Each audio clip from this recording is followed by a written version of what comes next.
Beneath the burning sands of Egypt, whispers speak of a structure greater than the pyramids themselves. Ancient writers described it as a labyrinth of unthinkable scale. Thousands of rooms, endless corridors, and walls carved with the history of an empire. They said it stood near Lake Moeris, close to the pyramid of Amenemhat III, a monument so vast that even Herodotus claimed it dwarfed everything he had seen in Egypt. Yet today, nothing remains. No chambers, no passageways, no stone walls stretching into infinity. Only ruins near Hawara, fragments scattered across the desert, hint at what might once have stood. Was it dismantled, buried, or perhaps did it never exist at all? For more than 2,000 years, the Lost Labyrinth of Egypt has haunted explorers, archaeologists, and dreamers. Some call it fact, a marvel waiting beneath the sand. Others dismiss it as legend, born from exaggeration and myth. Tonight, we journey in search of answers, into a mystery that blurs the line between history and imagination.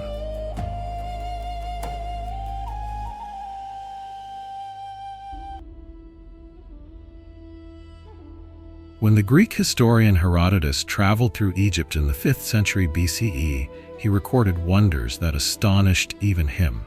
The Great Pyramids, the Nile's fertile plains, the colossal temples. But in his writings, one monument stood above all others, the labyrinth. According to Herodotus, this labyrinth was not a metaphor, but a physical place, a vast architectural complex near Lake Moeris, close to the pyramid of the pharaoh Amenemhat III at Hawara. He described it as a marvel greater than the pyramids themselves. 12 grand courts, he wrote, faced one another, all enclosed within a single massive structure. Inside were 3,000 chambers, half above ground, half below, connected by endless passages and corridors so complex that no traveler could find his way without a guide. Herodotus claimed to have walked its halls. He spoke of walls carved with reliefs and sacred inscriptions, columns rising in perfect symmetry, and ceilings made of enormous stone slabs. The underground chambers, he was told, were even more extraordinary. Sealed tombs containing the records of Egypt's kings and the mysteries of its gods. These lower chambers, he admitted, he was not permitted to see. But even the upper labyrinth was, in his words, a work beyond words. Herodotus was not the only ancient writer to mention this wonder. Centuries later, the geographer Strabo described a structure at Hawara that echoed Herodotus's account. Long colonnades, immense stone courts, and countless chambers arranged with bewildering precision. Strabo emphasized the sheer size of the labyrinth, noting that its roofing was made from single blocks of stone and that its design defied comprehension. Pliny the Elder, the Roman naturalist, also spoke of the labyrinth. He compared it to others in Crete and Lemnos, but insisted that the Egyptian one was by far the greatest. Pliny placed its construction in the reign of Amenemhat III of the 12th dynasty, suggesting it was built to guard the pharaoh's tomb and to embody the cosmic order of Egypt. Together, these accounts painted a picture of a building both awe-inspiring and incomprehensible. For ancient travelers, it was a wonder of the world, rivaling the pyramids not in height but in complexity. A monument of corridors, chambers, and inscriptions stretching like a stone maze across the desert. But questions soon arise. Did Herodotus and his successors truly see such a structure?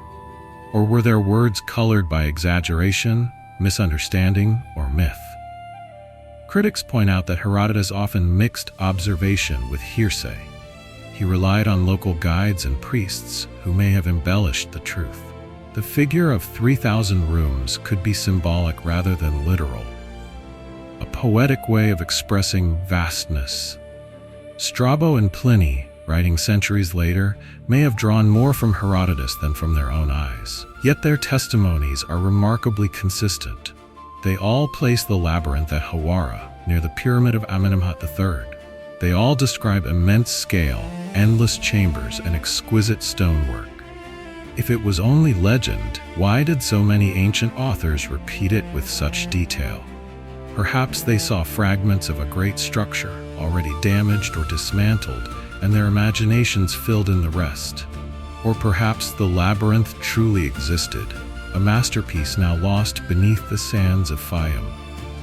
What is certain is that these ancient descriptions lit a spark that has burned for over 2 millennia. Explorers, scholars, and adventurers across history have searched for this labyrinth, driven by the words of Herodotus, Strabo, and Pliny. Their accounts form the foundation of the mystery, the first pieces of a puzzle that continues to challenge us today.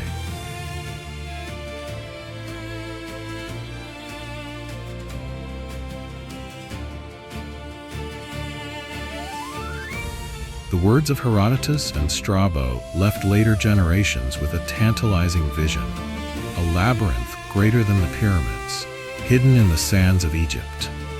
For centuries, its location was debated. Some dismissed it as myth, others believed it was buried, waiting to be found. By the 19th century, when European explorers swept through Egypt in search of treasures and truths, the quest for the labyrinth became more urgent than ever.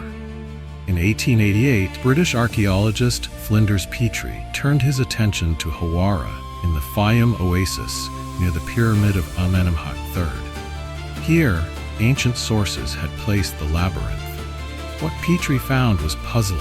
Scattered across the desert plain were colossal foundation stones, blocks of limestone and sandstone that suggested the footprint of a vast structure. He measured massive fragments, some weighing dozens of tons, and noted their arrangement into an outline that stretched for hundreds of meters. Petrie concluded that these were the remains of the labyrinth described by Herodotus. But there was a problem. What he uncovered was not a maze of 3,000 chambers, but the ruins of a platform, a massive base that may have once supported colonnades and halls. The fine walls, roofs, and decorated chambers described by ancient writers were nowhere to be seen.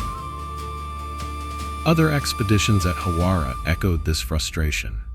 Archaeologists uncovered courtyards, traces of columns, and pieces of sculpted limestone. Some fragments bore inscriptions, lending weight to the idea that the labyrinth had once stood here. But no vast underground halls, no endless corridors, no maze stretching into infinity were ever revealed. The sands seemed to mock the searchers, offering hints but withholding answers. One theory suggests the labyrinth was real, but dismantled in antiquity. Over centuries, Egyptian builders often quarried older monuments for stone. Just as blocks from pyramids and temples were reused in medieval Cairo, perhaps the labyrinth's masonry was stripped away, leaving only its foundations. If so, the accounts of Herodotus might reflect a time before this destruction, when the complex still stood in glory. Another theory holds that the labyrinth was never as vast as described. Perhaps Herodotus exaggerated what he saw, or perhaps he mistook a funerary complex for something greater. The pyramid of Amenemhat III itself contains intricate passageways and chambers. Could the labyrinth have been a symbolic description of this? Critics argue that the grandeur of ancient texts may reflect cultural awe more than architectural fact. And yet, modern science keeps the mystery alive. In 2008, a team using ground-penetrating radar surveyed the area around Hawara. Their data revealed anomalies beneath the sand, massive geometric patterns suggestive of walls and chambers buried deep below the surface. Some interpreted this as proof that the labyrinth still lies hidden, intact but entombed by time. Others cautioned that the data was inconclusive, requiring further excavation. Despite these hints, the site remains largely unexplored. Egypt's shifting sands and the rising water table of the Fayum oasis make excavation difficult. Political instability and limited resources have stalled further research. The labyrinth, if it exists, sleeps beneath layers of history. The fragments Petrie uncovered tell part of the story. They confirm that a colossal structure once stood at Hawara, a building of scale and ambition. Whether this was the labyrinth of legend or a more modest temple complex remains uncertain. But archaeology alone cannot silence the words of the ancients. Herodotus, Strabo, and Pliny were not casual tourists. They were chroniclers of wonders. They insisted that the labyrinth rivaled the pyramids in majesty. Their testimonies keep the debate alive. If such a marvel once stood here, what happened to it? If it never existed, why did so many insist that it did? Thus, the archaeological traces both illuminate and deepen the mystery. We see the outlines of greatness, the shadow of something immense, but not the labyrinth itself. It is like chasing a ghost. The closer we come, the more it slips away. And so, the sands of Hawara hold their secret. The labyrinth remains elusive, hovering between evidence and imagination, between stone and story. For explorers and archaeologists alike, it is a riddle still waiting to be solved.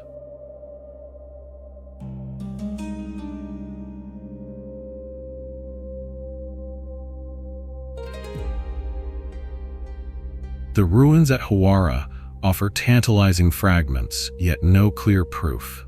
The ancient authors spoke of thousands of chambers, of walls carved with sacred knowledge, of underground passages filled with secrets. But archaeology has revealed only foundations and scattered blocks. Was the labyrinth a reality, or merely a legend magnified through centuries of retelling? For believers, the consistency of the ancient testimonies is difficult to dismiss. Herodotus, Strabo, and Pliny all describe the labyrinth with remarkable detail. Each account places it near Lake Moeris, beside the pyramid of Amenemhat III. The descriptions speak of grand courts, colonnades, and inscriptions, features that align with fragments found at Hawara. Could it be coincidence? Or is it evidence that they witnessed a structure now lost to time? Some argue that the labyrinth was more than architecture. It was cosmology carved in stone. In Egyptian belief, the afterlife was a journey through perilous passages guarded by gods and filled with trials. The labyrinth, with its endless corridors, may have symbolized this spiritual journey. Its 3,000 rooms could represent the countless paths of the underworld. If so, the labyrinth was not just a building, but a sacred map of eternity. Others imagine the labyrinth as an archive, a library of stone that held the records of Egypt's kings, its dynasties, its hidden knowledge. Herodotus himself claimed the underground chambers contained the tombs of sacred crocodiles and the secrets of the gods. Was this hyperbole, or a memory of a great archive that was later destroyed? If such a library existed, its loss would be among the greatest tragedies of history.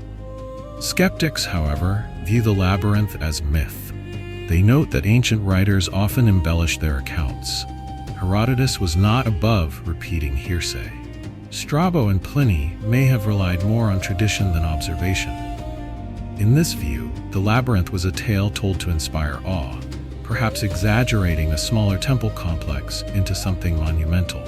The figure of 3,000 rooms may have been a metaphor for infinity, not a literal count. Still, even myths can contain kernels of truth. Many legends, from Troy to Machu Picchu, were once dismissed as fantasy until rediscovered. Could the labyrinth be another? If so, then perhaps beneath the sands of Hawara, or even deeper below Amenemhat's pyramid, lie chambers waiting to be revealed. Modern science fuels both sides of the debate. Radar surveys suggest anomalies beneath the surface, patterns that hint at man-made structures. But without excavation, nothing is certain. Supporters see this as proof that the labyrinth sleeps intact. Skeptics call it noise in the data, misinterpreted by those hungry for mystery. And so the labyrinth straddles the boundary between fact and legend. It is both an archaeological puzzle and a cultural symbol. For Egyptologists, it challenges our understanding of the 12th dynasty. For dreamers, it represents the possibility of hidden knowledge, of secrets the sands still conceal. The question remains, what is the true nature of the labyrinth? Was it once real, built of stone and vision, dismantled and forgotten? Or was it always a story, a myth crafted to honor a pharaoh's power and Egypt's grandeur? Perhaps the answer lies not in choosing between reality and legend, but in accepting that the labyrinth is both. It was real to the ancients, whether as stone or as symbol. It shaped their imagination, their stories, their sense of wonder, and it continues to shape ours. For in the end, the labyrinth is not only about what we find beneath the sands, but about what we search for within ourselves, the desire to know, to uncover, to step into mystery.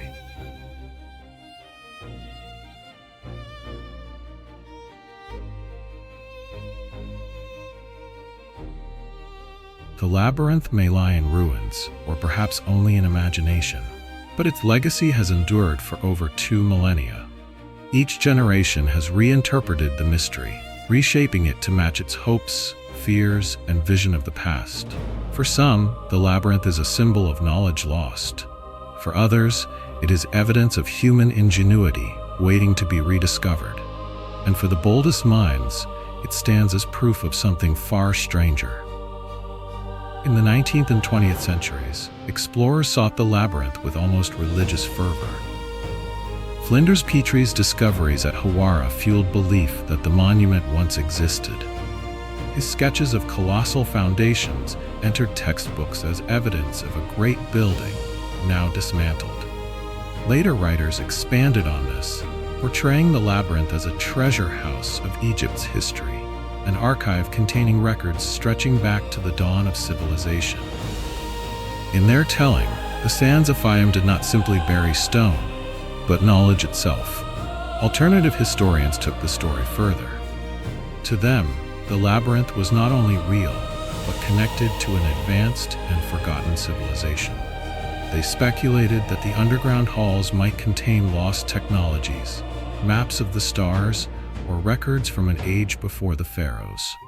Some went even further, weaving the labyrinth into the tapestry of ancient astronaut theories, suggesting it was a structure built with guidance from beyond the earth.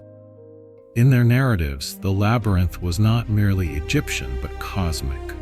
Mainstream scholars reject these claims, yet the allure is undeniable. The very absence of definitive proof invites speculation. If the labyrinth truly contained archives or sacred records, their destruction would explain why Egypt's earliest dynastic history remains clouded in mystery. Could it be that knowledge of pre-dynastic kings, or even earlier civilizations, was lost when the labyrinth vanished? For some, this is the ultimate allure, that the labyrinth was a vault of memory erased by time. Cultural legacy also plays a role. In literature and art, the labyrinth has become a metaphor for the human condition. The complexity of life, the journey through darkness, the search for light. Ancient Greek myths spoke of the labyrinth of Crete and the Minotaur. The Egyptian labyrinth, real or not, became entwined with these stories, reinforcing its symbolic power. To wander the labyrinth is to confront mystery itself. Modern technology has reignited hope. Satellite imaging and ground-penetrating radar continue to reveal anomalies beneath Hawara. Some researchers believe these signals show hidden chambers extending beneath the pyramid of Amenemhat III. Others remain skeptical, noting the challenges of interpreting subsurface data in Egypt's shifting sands. Still, the possibility that the labyrinth remains, entombed below ground, keeps the mystery alive. Speculation about its rediscovery captures the imagination. What if excavations revealed vast halls beneath the desert, filled with inscriptions, artifacts, and forgotten knowledge? Such a discovery could rewrite history, expanding our understanding of ancient Egypt and perhaps even of humanity itself. The thought of such a revelation keeps scholars, adventurers, and storytellers returning to Hawara generation after generation.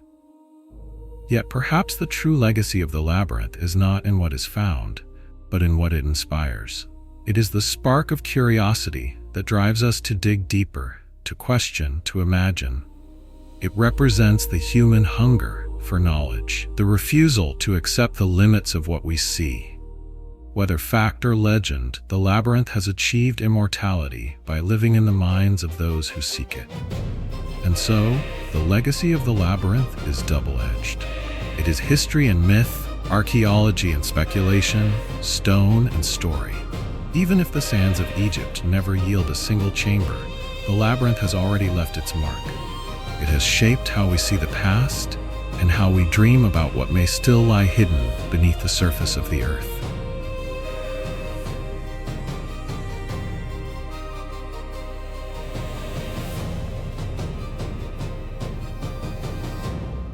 Beyond stone and sand, the labyrinth's greatest power lies in its cultural significance. Even without walls to walk or chambers to explore, it has become an enduring symbol of memory, of myth, and of humanity's endless search for meaning. For the ancient Egyptians, architecture was never just functional. Every monument reflected a vision of the cosmos.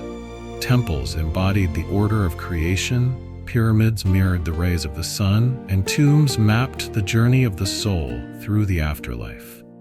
If the labyrinth existed, it would have been part of this sacred language, a monument designed to capture cosmic order in stone. Its countless chambers could have symbolized the infinite passageways of the underworld, the perilous journey each soul was believed to take after death. To pass through its halls may have been, in ritual or imagination, to walk the path toward eternity. Even in absence, the labyrinth resonates with Egyptian tradition. Texts like the Book of the Dead speak of trials, gates, and hidden passages guarded by divine beings. The idea of a labyrinth, a complex structure designed to test and transform, echoes this spiritual imagery. Whether or not the labyrinth at Hawara was real, its legend harmonizes with Egyptian belief that life, death, and rebirth are journeys through mystery. In later cultures, the Egyptian labyrinth became part of a broader tapestry of labyrinth myths. The Greeks had their story of the Minotaur's maze on Crete. The Romans built mosaic labyrinths as symbols of strength and protection. In medieval Europe, labyrinths were set into cathedral floors, guiding pilgrims on symbolic journeys of faith. Scholars argue that the Egyptian labyrinth, real or imagined, may have influenced these traditions, feeding the universal archetype of the maze as a metaphor for life's trials. The labyrinth also plays a role in the modern cultural imagination. Writers, filmmakers, and artists return to it again and again as a symbol of the unknown. In literature, it is invoked as a metaphor for human memory, for political power, for spiritual seeking. In documentaries and speculative works, it is portrayed as a mystery waiting beneath the desert, a potential revelation that could change history. Its very absence, the fact that it cannot be found, makes it more powerful. It is the perfect riddle. Just enough evidence to believe, just enough uncertainty to doubt. For Egypt itself, the legend of the labyrinth carries national and cultural weight. Sites like the pyramids and the Sphinx are tangible symbols of heritage, but the labyrinth is something different, a symbol of what might still lie hidden. It suggests that Egypt's past is not exhausted, that beneath its sands still sleep wonders yet unseen. For local communities in the Fayum, the story of the labyrinth links them to a legacy older than memory, a heritage both mysterious and sacred. The cultural significance of the labyrinth also extends to the world stage. In an age where history is constantly re-examined, the labyrinth serves as a reminder of humility. It tells us that even the most studied civilization on Earth still holds mysteries unsolved. That fact resonates not only with archaeologists, but with anyone who has ever looked at the past and wondered what remains unknown. More than ruins, more than legend, the labyrinth has become a mirror. It reflects our longing for answers, our fear of forgetting, and our hope that knowledge is never truly lost. To speak of the labyrinth is to speak of ourselves, creatures caught between history and imagination, drawn to mystery, because it is mystery that makes us human. And so whether buried beneath the sands of Hawara or existing only in story, the labyrinth continues to live. In culture, in myth, and in the imagination of all who hear its name, it endures. A reminder that the greatest monuments are not only built in stone, but in the hearts and minds of those who seek them.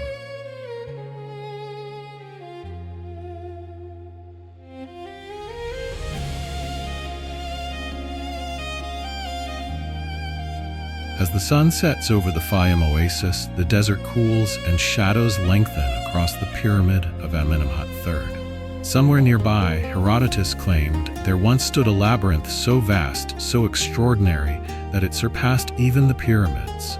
Yet today we see only sand, fragments, and silence. What then are we to make of the Lost Labyrinth of Egypt?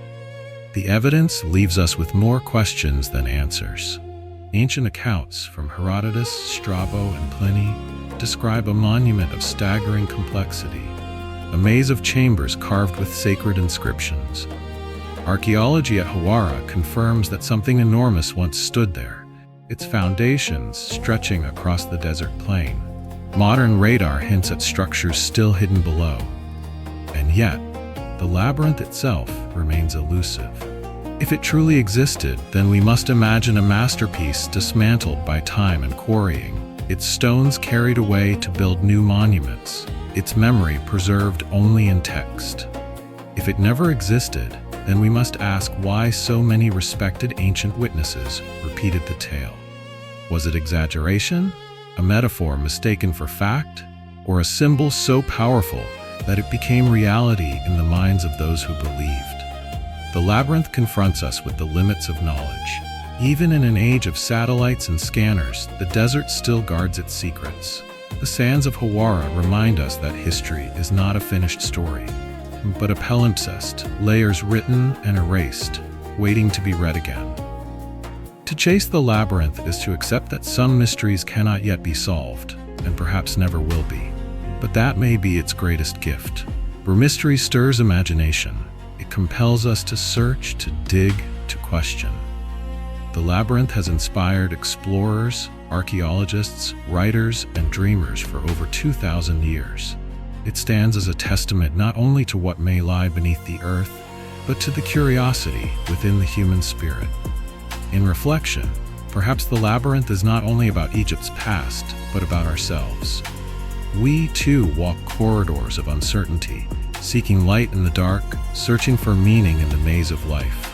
The labyrinth is a mirror, of memory, of myth, of humanity's endless journey through the unknown.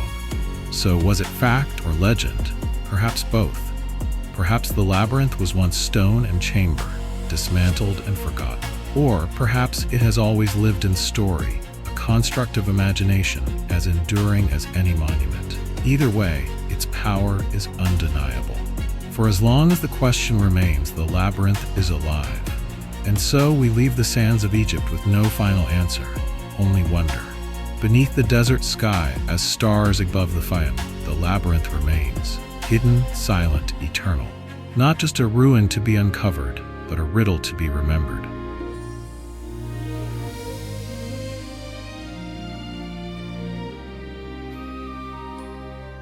The sands of Egypt still hold their secrets. The labyrinth of Herodotus, whether a marvel of stone long dismantled or a legend magnified by time, continues to capture the world's imagination. Perhaps one day excavation or technology will reveal its hidden chambers. Perhaps it will remain forever a riddle, half fact, half myth. What is certain is this: the Lost Labyrinth of Egypt reminds us that the past is never fully known, and that mystery is part of our human story. Subscribe to Arcane Atlas Legends to continue exploring the enigmas of history, where every ruin, every myth, and every unanswered question brings us closer to the truth.